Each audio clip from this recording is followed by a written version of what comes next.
Chers collègues, aujourd'hui je vous propose une activité qui va nous permettre de travailler sur plusieurs notions.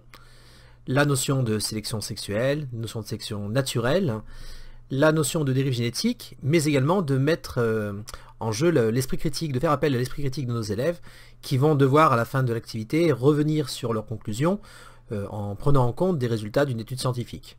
Cela leur permettra de se rendre compte que lorsqu'on tire une conclusion à partir d'un modèle, cette conclusion ne correspond pas forcément à la réalité. Alors, le point de départ de cette activité, c'est le cas assez célèbre dans le milieu des profs des SVT du braconnage qui exercerait une pression telle que dans les parcs, on aurait de moins en moins d'éléphants sans défense. Là, je vous montre un article très connu du National Geographic qui présente ce phénomène et qui laisse entendre que ce serait la pression de sélection la pression de braconnage, pardon, qui expliquerait que la population compterait de plus en plus d'éléphants sans défense. Les braconniers s'intéressant davantage aux éléphants portant des défenses.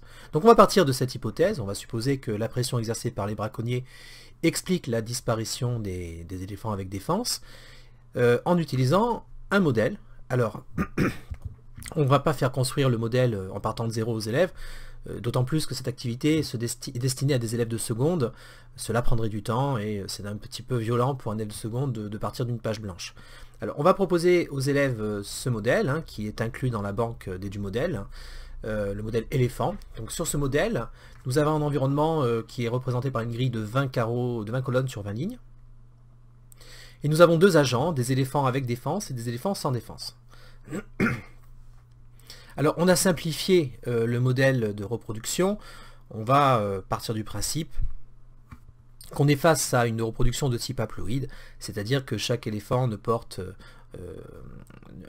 qu'un seul exemplaire de gènes, de façon à simplifier le modèle au maximum, un peu comme on le fait d'ailleurs, ça n'a rien de choquant, un modèle de toute façon doit être simplifié, c'est ce qu'on fait lorsqu'on fait des tirages avec remise, avec des boules de couleur.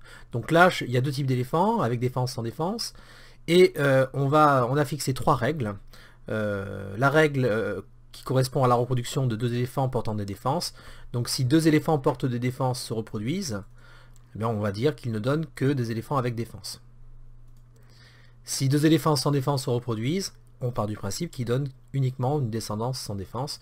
Et si on a des éléphants sans défense qui se reproduisent avec des éléphants avec défense, on obtiendra pour moitié des éléphants avec défense, pour moitié des éléphants sans défense. Alors je sais que cette simplification peut choquer des collègues qui ne sont pas habitués à la modélisation, mais par principe, la modélisation repose sur une simplification dans l'abstraction.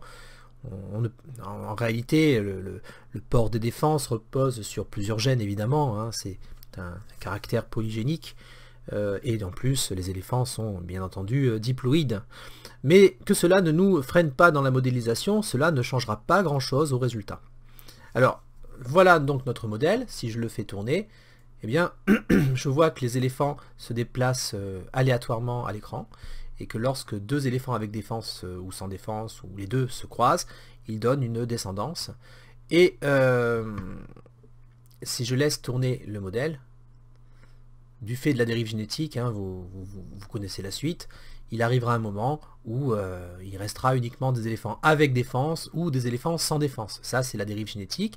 Le résultat est imprévisible, c'est uniquement le fait du hasard. On le voit sur le graphique en haut à gauche de l'écran, les fluctuations sont importantes et évidemment, voilà, lorsque l'un des deux types d'éléphants a disparu, vu qu'on ne fait pas intervenir les mutations, il n'y a aucun espoir de voir l'autre réapparaître. Ici, il n'y a plus que des éléphants sans défense, mais encore une fois, cette simulation aboutit à ce résultat. Si l'élève la relance, il est tout à fait possible qu'il arrive au résultat inverse, c'est-à-dire au maintien uniquement d'éléphants avec défense. Donc ça, c'est la dérive génétique. Alors maintenant, si on veut introduire de la sélection naturelle, de la pression de braconnage, comme dit l'article, je reprends les termes de l'article, on peut rajouter un agent qui sera le braconnier. Donc je fais ajouter un agent, je vais l'appeler braconnier. Oh, je pense qu'un cercle rouge, c'est pas mal, voilà, pour le modéliser. On va considérer qu'il se déplace assez vite, donc 100% de déplacement, il bougera tous les tours, il est mobile, il est immortel, allez, Et on va partir d'un tout petit nombre d'agents, par exemple 2 braconniers, ça devrait largement suffire à faire pencher la balance. Donc j'ai créé un agent, le braconnier, le voilà. Alors pour l'instant il ne fait pas grand chose cet agent, c'est normal, on n'a pas défini de comportement. Donc là je vais rajouter une règle que je vais appeler braconnage. Et cette règle, voilà, c'est tout simplement que un braconnier plus un éléphant avec défense donne un braconnier, il aura tué l'éléphant. Et quelque chose d'assez violent, je mets 100% de réaction à chaque fois qu'il y a rencontre entre les deux. Voilà, je lance. Et là, évidemment, l'issue... Alors, je vais relancer le modèle parce que là, il ne reste pas beaucoup. Voilà, je relance le modèle avec... Alors, j'ai un petit problème d'effectif. À quoi c'est dû? 22. Et là, j'en ai combien? 10 de chaque. Ah oui, non, c'est bon, voilà, je l'ai relancé. Lecture. Donc, mon braconnier va faire du ménage assez rapidement. Et évidemment, je veux dire, c'est un peu un truisme de le dire, mais il ne restera à la fin que des éléphants sans défense, puisque les éléphants avec défense auront été tués. Je vais accélérer l'animation pour arriver plus rapidement à l'issue de cette animation. Voilà, ça n'a pas duré très longtemps, il ne reste plus que des éléphants sans défense. Et là par contre ça n'a rien d'aléatoire, c'est-à-dire que l'issue n'est pas aléatoire, je peux relancer le modèle autant de fois que je veux, j'arriverai toujours à ce résultat. Alors par contre, quand je le relance, voilà, j'arriverai toujours à ce résultat. Donc là, je peux prédire qu'à la fin, c'est déjà fini, il n'y aura plus que des éléphants sans défense. Allez, une troisième simulation.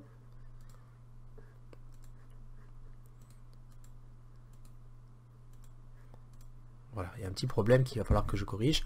Troisième simulation.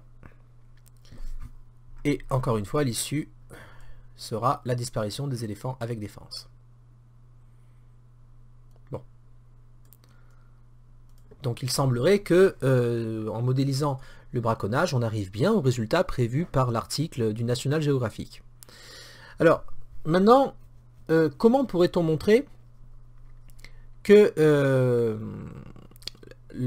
si on retire le braconnage, si les braconniers cessent d'exercer leur pression, les éléphants avec défense redeviendront le phénotype majoritaire.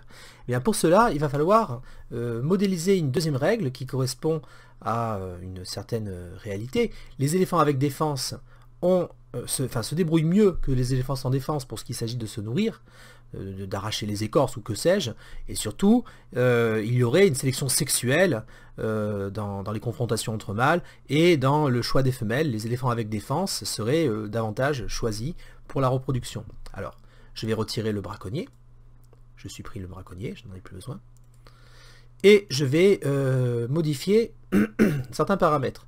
Là, éléphant avec défense, actuellement, il a une demi-vie de 300, et l'éléphant sans défense a une demi-vie de 300 aussi. Donc je vais modifier cela. L'éléphant avec défense, je vais lui mettre une demi-vie de 400, voilà, en partant du principe qu'il a donc une meilleure longévité. Et dans la reproduction, je vais également mettre des préférences. Je vais dire que là, deux éléphants avec défense qui s'accouplent ont 50% de chance d'arriver, enfin, de s'accoupler et de faire des petits. Je vais dire que sans défense, par exemple, ils auraient 30% s'ils sont tous les deux sans défense. Et s'il n'y en a qu'un seul des deux qui est sans défense, je vais mettre 40%. Voilà, tout à fait arbitrairement. Ce n'est pas important, les valeurs, je peux mettre les valeurs que je veux. Le résultat, de toute façon, sera prévisible. Maintenant, si je lance l'animation, alors si je réinitialise, si je lance l'animation, là, l'issue va être largement en faveur des éléphants, bien sûr, avec défense. On voit d'ailleurs sur le graphique la courbe verte qui trahit cela, puisque l'effectif de la population avec défense augmente, et celle sans défense diminue jusqu'à, bien sûr, voilà, le moment où il n'y en aura plus. Il ne reste que des éléphants avec défense. Donc là, j'ai pu modéliser la sélection sexuelle et également un peu la sélection naturelle. Si l'objectif du professeur est de modéliser uniquement la sélection naturelle, pas de problème, hein, il suffit juste qu'il ne touche pas à ce paramètre et qu'il touche uniquement aux paramètres correspondant à la sélection sexuelle, c'est-à-dire aux 3 règles de comportement. Le résultat sera le même de toute façon. Bon, mais tout ça a l'air très satisfaisant. L'élève a modélisé la sélection sexuelle, la sélection naturelle, et finalement, on arrive à des résultats qui sont proches de ceux que prévoit l'article de National Geographic. Tout cela est bien beau, mais si on cherche un petit peu dans les publications scientifiques ce qu'il en est, on trouve des propos bien plus nuancés. Alors par exemple, là, voilà un article de 2006, et en substance, cet article dit que la chasse sélective ne donne pas des explications adéquates pour la grande fréquence des éléphants sans défense parmi les éléphants ados. Alors, il semblerait que ce qui compte, finalement ce qui joue le plus, c'est la dérive génétique, hein, on va dire des changements non sélectifs de génétique, small size et bottlenecks ont un effet goulot d'étranglement. Donc en fait, ce serait un exemple de génétique drift, c'est-à-dire de dérive génétique. Ah! Alors l'élève à ce stade-là, si je demande à l'élève de remettre en question sa conclusion à la lumière de cet article, il va dire que finalement, la simple dérive génétique pourrait expliquer la disparition des éléphants avec défense. Alors ça, on l'a montré que c'était tout à fait possible, il suffit de revenir sur ce modèle, de supprimer la sélection sexuelle, hein, on peut très bien remettre 50% partout, voilà. Je remets 50%. Pas de braconnage, hein, je ne fais pas intervenir le braconnage. Et là, on l'a vu, hein, si je fais tourner mon modèle, eh bien, il va finir par, à la fin, n'y avoir plus qu'un seul type d'éléphant, soit avec défense, soit sans défense. Et on peut donc très bien avoir une population avec uniquement des éléphants avec défense ou sans défense, en faisant intervenir uniquement la dérive génétique. J'attends que... Voilà, ici par exemple, je n'ai fait intervenir que la dérive génétique, et j'arrive à une population ne contenant que des éléphants sans défense, comme le dit cet article du journal de zoologie. Donc voilà, avec ce modèle, l'élève a pu simuler à la fois la sélection sexuelle et la sélection naturelle. Il est arrivé à un résultat qu'il a fallu qu'il remette en question à la lumière d'un article scientifique et qu'il revoie son modèle pour montrer qu'effectivement ce qu'annonce l'article scientifique, c'est-à-dire une dérive génétique qui aboutit à des éléphants sans défense, est tout à fait plausible. J'espère que cette activité vous aura convaincu de l'intérêt d'utiliser la modélisation la modélisation multi-agent dans le cadre de l'enseignement de SVT en classe de seconde. Je pense pour ma part qu'il est tout à fait réaliste de demander ce genre de choses à des élèves de 15 ans, du moment qu'on ne leur donne pas un modèle à construire à partir de zéro. Là finalement les actions, les modifications qu'a apporté l'élève, je l'espère avec la plus grande autonomie, sont très modestes. Tout ce qu'il a fait, c'est rajouter un braconnier qui, lorsqu'il rencontre un éléphant avec défense, le fait disparaître, ou alors, pour la sélection sexuelle, modifier les probabilités d'accouplement entre les différents types d'éléphants. Donc des modifications absolument modestes sur ce modèle, qui font cependant que l'élève est tout à fait conscient des rouages qui se cachent derrière ce modèle, hein. Rien ne lui est caché, il n'y a pas de boîte noire, ça c'est ce qui est important hein, dans un modèle, il n'y a pas de boîte noire, l'élève connaît toutes les règles, et il a aussi vu les limites d'un modèle, puisqu'il a dû revenir sur les conclusions qu'il avait tirées de sa première modélisation. Je vous remercie. N'hésitez pas à me faire remonter toutes vos remarques et suggestions en espérant que cela soit profitable pour tous et que nous puissions imaginer d'autres scénarios de modélisation avec à chaque fois aussi également appel à l'esprit critique pour que l'élève soit conscient des limites de cette approche.